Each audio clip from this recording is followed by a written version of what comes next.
Annonceurs, entrepreneurs, promoteurs et chefs d'entreprise, choisissez dès à présent votre meilleur partenaire média, Ideal Production. Ideal Production est basé à Cotonou au Bénin. Ideal Production, le partenaire exclusif de Sika TV en Afrique.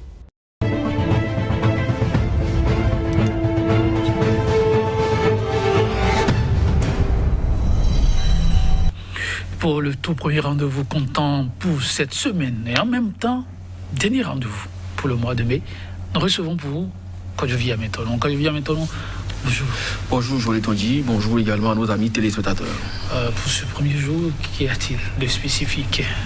Non, la politique sera au devant de l'actualité. Elle sera en même temps remaniement ministériel, mais aussi justice avec Rekiat Madougou, dont les avocats ont donné de la voix ces derniers jours. Vous avez parlé remaniement, oui, il y a des partis politiques qui sont contentés, mais d'autres qui n'ont rien eu. Il faut miroiter à leurs militants des supposées promesses du chef de l'État. Des caras n'ont pas manqué donc de relever cela.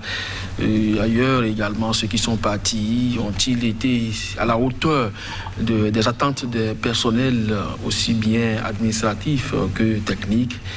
Ils sont partis hués, humiliés pour certains. Eh bien, des canards sont également revenus sur ces exigences-là, sans oublier que pour le Bénin de demain que nous voulons bâtir, est-ce qu'il faut vraiment aller à la table de discussion et ça passera par quel processus?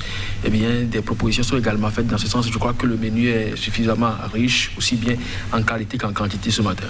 Ah oui, intéressant. Pour un premier jour, et quand je viens maintenant, on démarre avec Dynamisme Info qui va donc à l'Assemblée nationale et nous propose donc ce titre, désignation ce mardi du successeur de Talata au poste de premier vice-président du Parlement. En faveur de quel député le coaching du boss ira-t-il?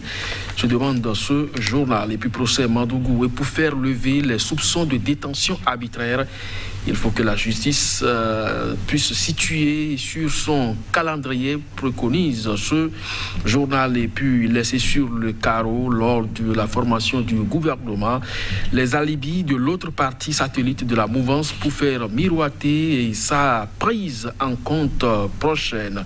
Le journal La Dépêche, arrestation de Rekiat Madougou pour terrorisme.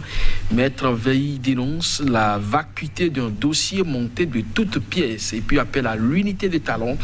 Les exigences du parti communiste du Bénin, Mouel Bénin, écarté donc du nouveau gouvernement. Mouel Bénin a eu une promesse de talons selon ses dirigeants. L'Afrique en marche cette fois. Bénin, remaniement, crise au sein du bloc républicain. Talon n'a pas tranché la crise, croit savoir ce journal. En effet, le ministre Abibola a-t-il marqué des points, se demande-t-il. À propos de ce nouveau gouvernement, Tchane Wadaï et Koupaki, 3 ministres d'État pour point d'interrogation. En tout cas, le dossier l'AOF de chaque ministre d'État est attendu pour donc faire la lecture de ce qui est attendu dans ces départements ministériels, si tant est que on en fait vraiment des ministères d'État. Le journal L'Audace Info, frappé de cécité, de surdité dans une atmosphère de méfiance judiciaire avec des détenus politiques abusifs. Quel Bénin continuerons-nous à bâtir, se demande L'Audace Info. Le Nouvel Observateur sur le dossier Rekiat Madougou, l'opinion de maître Antoine Veil. Dans quelques jours, Rekiat Madougou et ses avocats feront valoir leur position sur les faits. Et puis, turgescence autour des engagements pris par Talon. Quand Talon 1 fait de l'ombrage à Talon 2. Et puis, organisation du BPC 2021, désaccord entre les syndicats et la direction des examens et concours. Le télégramme, atelier d'évaluation de l'élection présidentielle du scrutin du 11 avril 2021. Plusieurs recommandations nécessitent la relecture du code électoral. Et puis accusé d'association de malfaiteurs et de terrorisme, l'opposante Rekiat Madougou a pu recevoir la visite de son avocat. Et le journal de continuer au commissaire à la prévention de la corruption. Retenez bien cela, l'ex-ministre Alain Oron l'a pressenti. Et puis, entrée de Raphaël Akotagne au gouvernement de Talon 1, de Talon 2, le PRD exprime sa reconnaissance au chef de l'État. Matin libre, gouvernement entre UPB, PRD et Abimbola. ABT, comment coordonner sans parti pris. Et puis annulation du concours CAF-CP EMP 2020. Où sont passées les conclusions de la commission? Point Média accusé de terrorisme. La part de vérité de Madougou pour bientôt. Et puis ignoré dans la formation du nouveau gouvernement, Ayadi et le Moël Bénin se contentent des promesses. Et puis passation de charges dans les ministères, instant de vérité du personnel au ministre. Sortant le journal Nassiara, infrastructure sous la rupture, l'esthétique, la marque de fabrique du PAG, puis à bâton rompu avec Souleymane Harouna. Pour une adhésion populaire à l'opposition, il prône des hommes neufs, sans casserole et squelettes dans les placards. Et puis, sortis du gouvernement, ils partent hués et humiliés. Merci à vous, Côte d'Ivoire. Maintenant, nous allons démarrer avec, pourquoi pas, la dépêche. Oui, la dépêche qui nous propose à lire en manchette ce matin des ministères d'État. Pourquoi on parle de Tchané, on parle de Wadaï et on parle également de Koupaki qui sont des ministères, qui sont à la tête de ministères d'État, quand on sait très bien que Koupaki, lui, il porte la voix de la présidence de la République. Wadaï est à l'économie et aux finances et ABT au niveau du développement et qu'on parle donc de ministères d'État à ces trois différents niveaux, on se demande véritablement pourquoi. Mais je crois que le journal a trouvé d'ailleurs la réponse. Dès qu'il y a l'AOF de chacun de ces ministères au niveau de la dépêche, donc il comprendra. On est avec l'Afrique en marche. L'Afrique en marche. On peut évoluer, il n'y a pas de problème. Oui, d'accord, donc vous avez évoqué la dépêche de toutes les façons.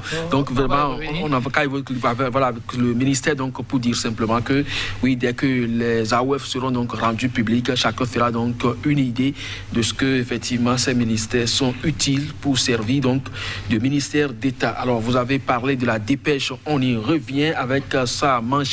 Arrestation donc de Rekiat Madougou pour terrorisme. Eh bien, beaucoup de quotidiens ont fait cas de cette actualité ce matin avec cette visite que l'avocat Maître Veilly Antoine a pu, cette visite qu'il a pu rendre donc à sa cliente en détention, Rekiat Madougou est là-dessus et pense que c'est un dossier de vacuité, donc de dossier monté de toutes pièces.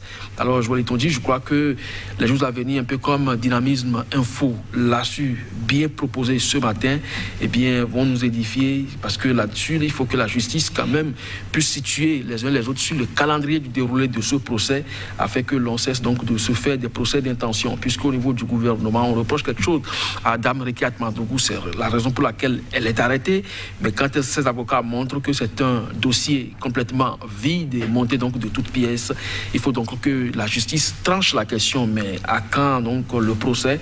C'est là la grosse interrogation. Et autre interrogation avec Dynamisme Info. Oui, en faveur donc de quel député le coaching du boss ira, parce qu'il y a dans la balance Augustin Renvoy Blaye et Robert Bihan qui pourront donc remplacer valablement la dame Talata, aujourd'hui la vice-présidente Talata qui est partie donc du Parlement. Ça va se jouer demain, mais vous savez, l'Assemblée nationale, c'est le haut lieu de la politique. Là-dessus, aussi bien la voix des partis politiques que celle du chef de l'État doit pouvoir peser. Dans le cas d'espèce, il n'y a que deux formations qui soutiennent le chef de l'État, qui se retrouvent donc au niveau de ce Parlement. Ça va se jouer donc entre les républicains et les progressistes, mais visiblement, le président ne peut pas être de l'Union progressiste et son vice-président aussi de l'Union. Par conséquent, ça se dessine beaucoup plus pour Robert Bihan. Mais de toutes les façons, il y a quand même au sein de ces formations politiques des têtes bien faites aussi pour succéder à Dame Talata au poste de premier vice-président du Parlement, même si ce n'est Augustin Renvoy-Blas et Robert Bihan. Tout ça, c'est le prolongement de cette présidentielle. Et dans cette logique, le Télégramme nous propose un autre sujet. Va-t-on vers une relecture du code électoral? Oui, mais c'est pas que il faut pas se poser des questions, c'est forcément cela, parce que on ne peut pas quand même comprendre que après avoir organisé une élection présidentielle qu'on a vu donc se dérouler dans les conditions que vous savez tous, et après avoir quand même dit que vous avez fait des progrès en termes d'organisation des élections, vous puissiez donc vous dire aujourd'hui qu'il faut donc s'asseoir et revoir encore les conditions dans lesquelles ces élections se sont déroulées, si ce n'est seulement gaspiller les ressources publiques. Maintenant, c'est fait, cet atelier d'évaluation de l'élection présidentielle du 11 avril a eu lieu, et la Sénat estime qu'il y a plusieurs recommandations qui nécessitent aujourd'hui la relecture du code électoral. Est-ce qu'on va relire ce code pour réorganiser les élections présidentielles ou simplement les élections de 2023 à venir? De toutes les façons, on sait comment ça va. Et la dernière fois, quand au niveau de l'Assemblée nationale, on a voté cette disposition devant conduire les élections communales, et qu'à l'application, on a réalisé que ça ne marche pas. Je crois qu'on a arrêté le processus pour aller corriger et ce qui ne va pas au Parlement, histoire donc de permettre aux partis politiques de nommer les maires plutôt que de les faire désigner par leur père conseiller. Donc c'est dire aujourd'hui que bon, lorsqu'on a déjà accompli la mission pour laquelle le code a été voté pour 2011, pour cette élection de 2021, eh bien on peut toutefois encore le réactualiser pour s'adapter à 2023. C'est pas grave. Ce n'est pas grave. Ensuite, alors avec Point Média, cette autre formation politique qui attendait une nomination, ce n'est pas venu, mais en lieu et place, il y a quand même de quoi se frotter les mains à ce qu'il paraît. Oui, je crois que le journal Point Média nous a proposé effectivement aller ce matin en manchette. Ayadji et le Moël Bénin se contentent des promesses.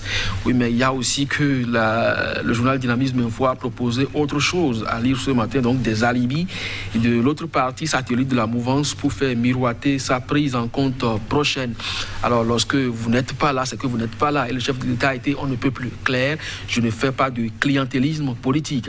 Et donc ce n'est pas aujourd'hui qu'on va donc s'attendre à ce que l'on fasse appel à ces zélateurs sans contenu, parce que le chef de l'État lui-même l'a dit, et ceux-là qui soutiennent vos actions mais qui ne font pas de propositions concrètes et qui passent tout leur temps à dire le bien de vous, ce sont des soutiens sans contenu. Donc c'est pas moi qui le dis, il l'a dit il y a très longtemps. Aujourd'hui, ça se ressent encore, et à ceux-là qui n'ont pas encore compris le message, il l'a rappelé tout dernièrement, je ne fais pas donc de clientélisme politique. Donc ce n'est pas sur les pages Facebook, on entre au gouvernement. Merci à vous. À bientôt, chers téléspectateurs. Oui, on va s'en arrêter là, mais on se retrouve demain.